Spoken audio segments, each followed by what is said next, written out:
שמואל, אסתר לפני בת אברהם מוניקה מרים בת פני, מנחם מנדל בן אלחנן, אין פה רפואה שלמה או רבקה בת חווה בתוך ראשי אחורי ישראל, אמן.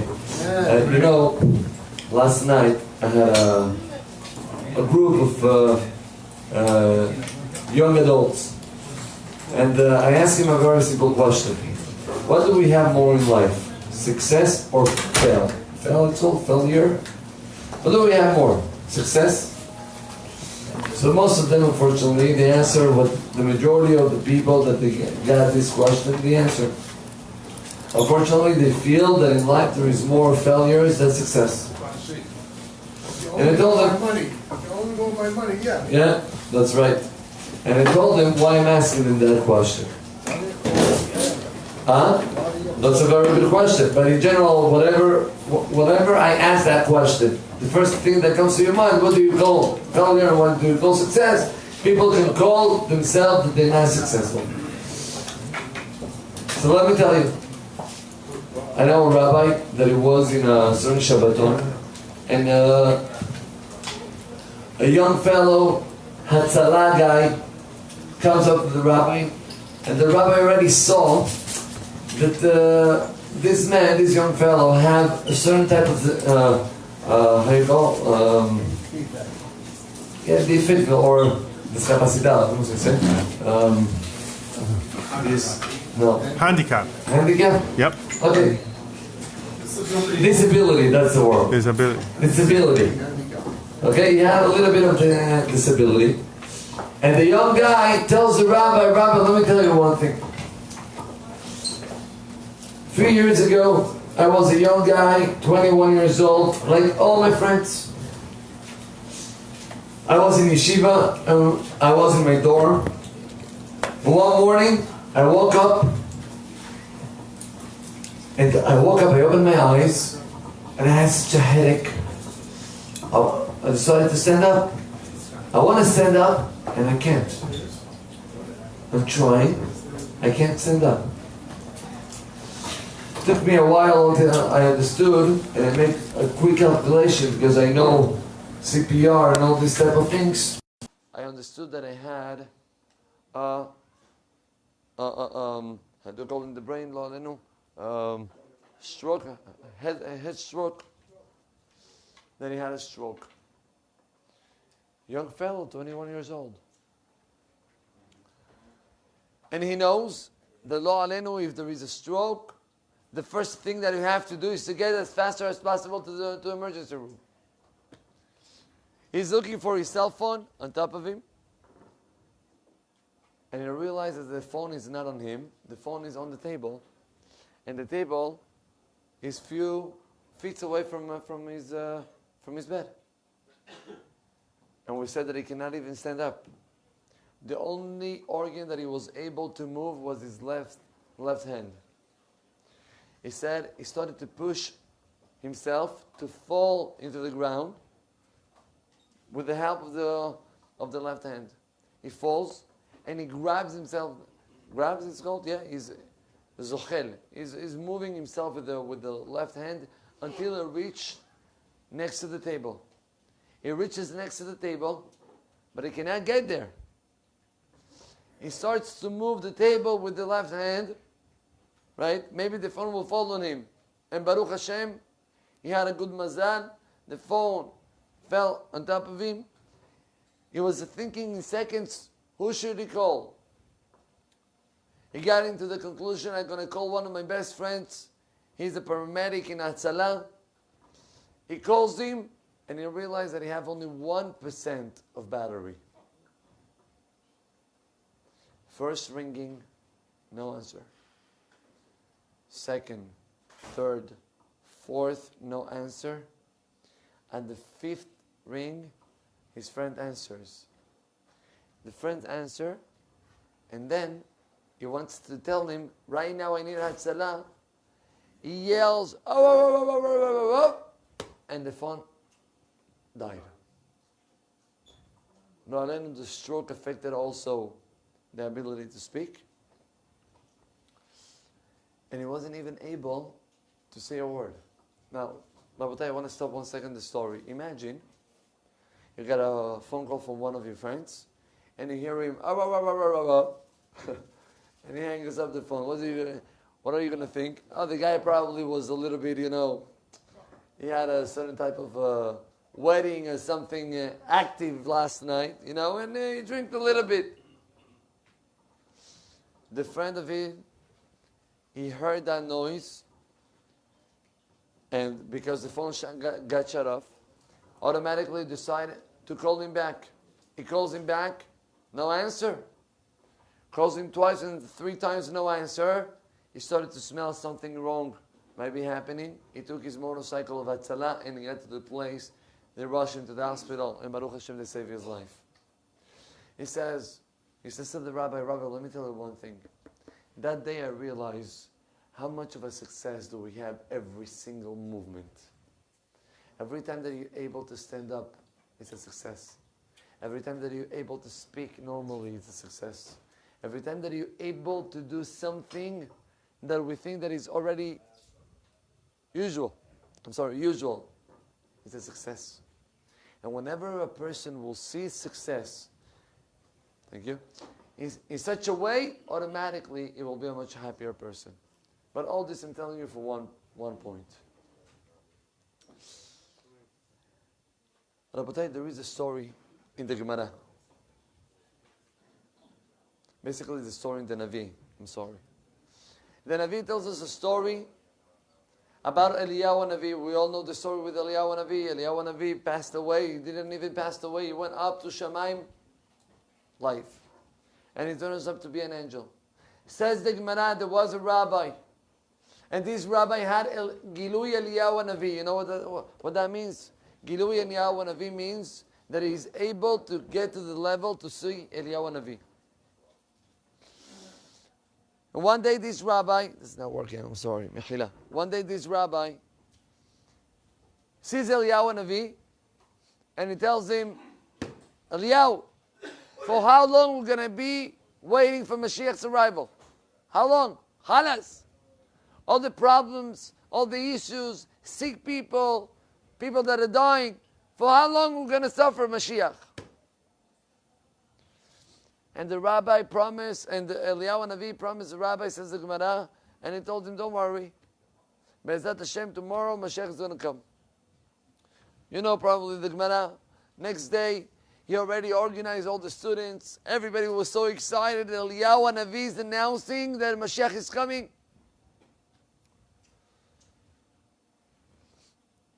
And Rabotai, the day arrived, and Mashiach didn't come. Next morning, the rabbi had Gilui Eliyahu again. And he asked him, Eliyahu, you lied to me? You told me Mashiach was supposed to come yesterday. You lied to me? And Eliyahu Navi, Hayom, he's coming today. Today? Okay. One more time, preparing. And again, Mashiach doesn't come. And we all know the final answer when all the story gets to the end. And Eliyahu Navi answer him, Habibi, Hayom in bekolot ishmau. Mashiach is coming every day. Only if you will hear the voice of God. Hayom in bekolot ishmau. That's the story. Let me ask you a question about this story. You don't think it's a little bit, playing games? Eliyahu Navi, if you want to teach me that Mashiach can come today, tell me at the first moment. Mashiach can come today. Go. Only if you're going to hear the mitzvot. No, you have to push him and to make him believe the real is going to come. And at the end, he's not going to come. And then he's going to ask him again and he's going to push him. What's the whole point of this whole story? And I think the answer is very simple. The answer is, we all believe the Mashiach is going to come. We have this emunah. We pray for Mashiach's arrival every single day. We pray for Mashiach. Lo aleinu velo alechem. When there is somebody that passed away, we look up to Shemayim and we say, God, Toman letzarotenu dai. Say already stop to all the problems. Bring Mashiach. We all believe in Mashiach. But let me ask you a question. Do you believe for real that Mashiach he can come right now? Right now. Be emet. Do you believe the Mashiach can come right now? Unfortunately, most of us, no. Guess what? Comes Eliyahu Hanavi and he tells us one of the main pillars in Judaism. Say Eliyahu Hanavi, you and me and all of us, we know thousands of things.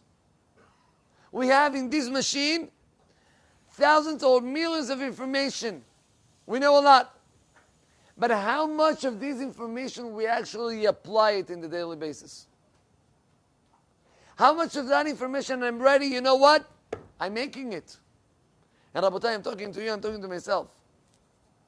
How much of that information that we know, we fight to believe and to fulfill it? Comes Eliyahu Hanavi and he make the rabbi to feel a little bit, yes. Give a little bit of life to all this knowledge that you know. And guys, if I can be emet with you, we have to stop having information only in the head and start to applying it. We spoke yesterday, starting to applying the information. We spoke yesterday about Yetziat Mitzrayim. And we spoke about Yitro. And we explained that Yitro from all the nations was the only one to actually come. What happened? Everybody heard the voice of God. Everybody saw how Borei Olam split the sea.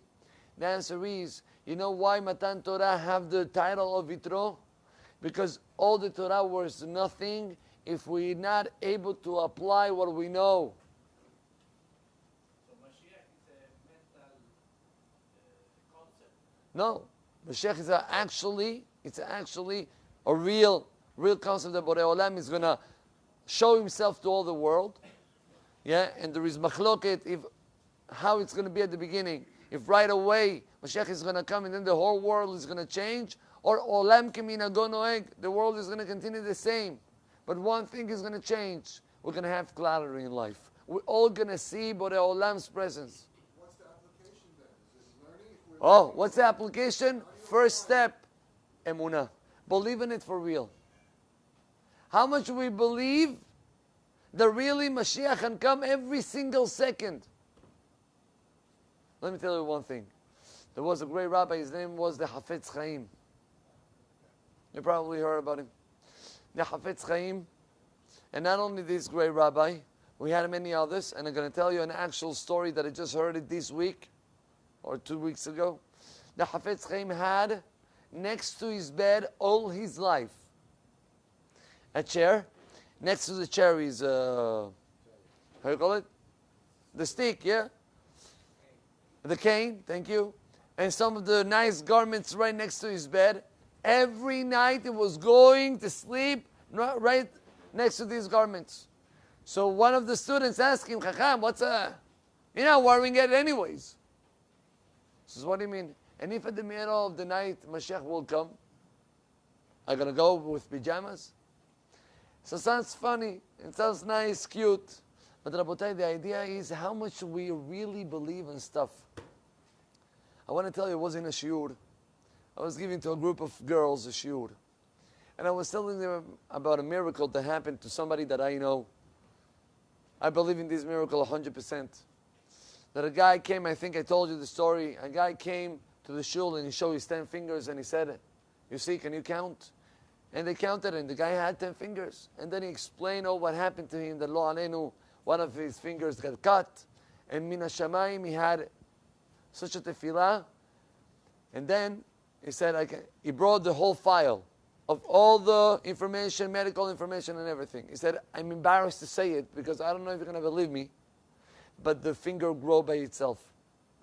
So I was telling this story over. And one of the girls started to laugh.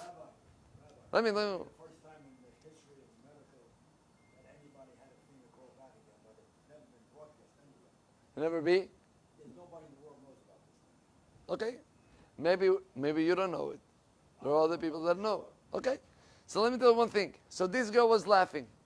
Fine? This girl was laughing. I asked her, why are you laughing? She says, because it's not normal. Right? It's not logical. Doesn't make any sense. We never saw such a thing that a finger can grow. I told her, you're right.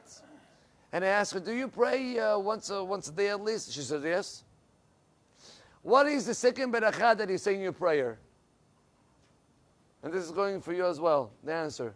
What is the second barakah that you say in the prayer? Amidah. What is it? Baruch atah Hashem, mehayeh hametim. That you give life to death. Somebody over here can tell me, Rabbi, I saw how God took somebody from the grave and He put him up. But you say it? You say it every day? You believe in that? You believe that God is not limited? Or it's only a fake type of belief that we say out loud? What the soul? Go ahead. The soul of the person, the neshama, comes to somebody else, a new baby or something, and they grow. This is called Mehayah Metim? I think so. That's my concept. So the concept of Mehayah Metim. Because I don't see anybody coming from the head. Good. Very interesting what you say. But let me tell you. Yes. Oh, what happened every day? Ah. So we believe on HaKadosh Baruch Hu that He can make a miracle to somebody that is in a very critical condition, that the doctors are telling him, Habibi, he's had a few hours to live. And we heard this type of stories as well. That the guy was already signed up, that the guy is about to die. And things turn up to, he lived much longer than we can imagine. This is the Mehayah Metim that we believe.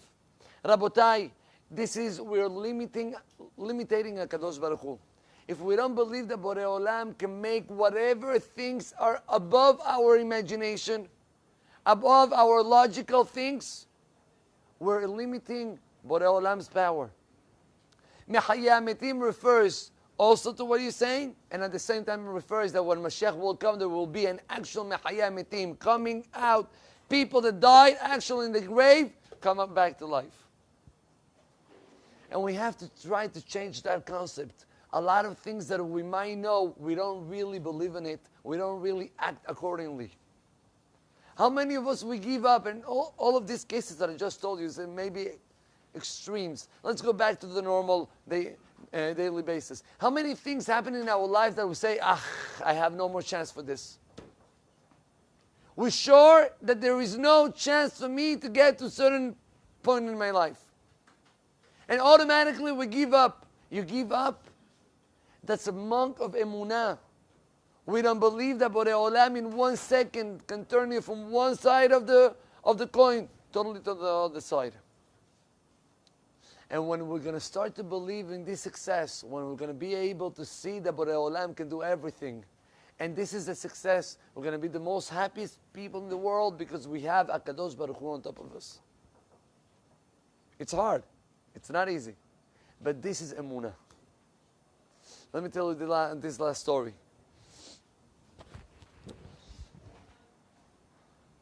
To understand what is emunah, I'm going to tell you that there was, by the way, I told you before, Rabbi Shlomo Amari was here in Miami in our shul, correct?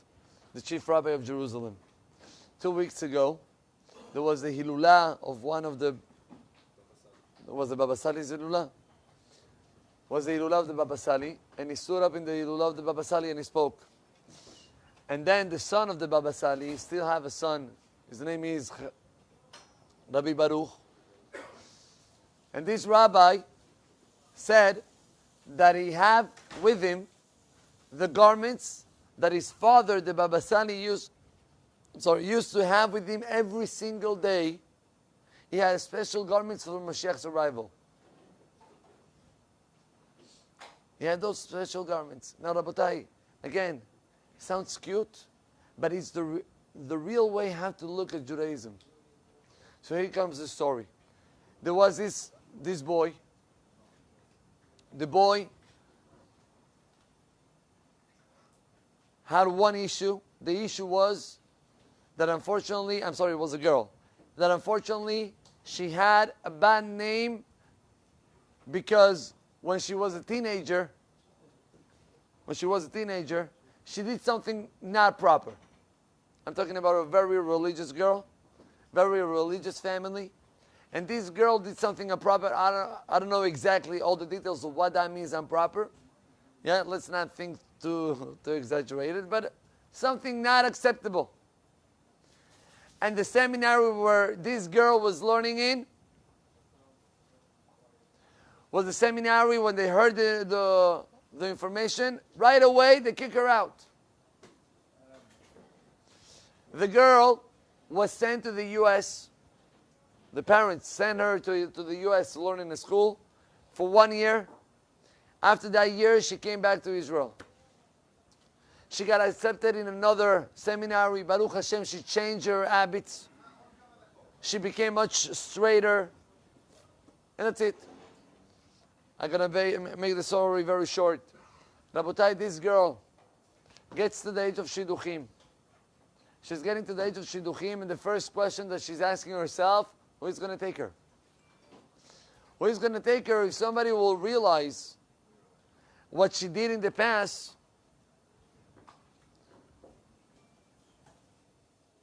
Rabotai, one of the girls that she had in her classroom, she heard from a friend of her the story that happened with this young girl years ago. She heard the story, and she came one of the days to the school, and she said it over to her friends. She said it over to the friends. All the classroom knew what happened to this girl years ago. What a shame. What an embarrassment. And right now, Shidduchim. Rabotai, this girl went to one of the great rabbis in our generation. And the rabbi asked her, tell me something.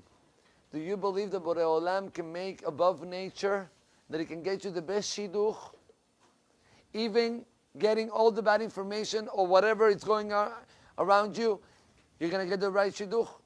She says, yes, I trust on HaKadosh Baruch Hu. Rabotai, the boy got the name of the girl. There was a boy that got the name of the girl to date out. And he decided to make a few phone calls. He made one phone call, and for him was enough. He called up, and the first person that he called up was the best friend of this girl. He asked her, what about this girl? And this, obviously she spoke only good things. He got so convinced that he said, it's fine, I'm not going to call anymore. I'm going to say to him to go out, with this girl. Rabotai, this girl got the best shidduch from all the classroom.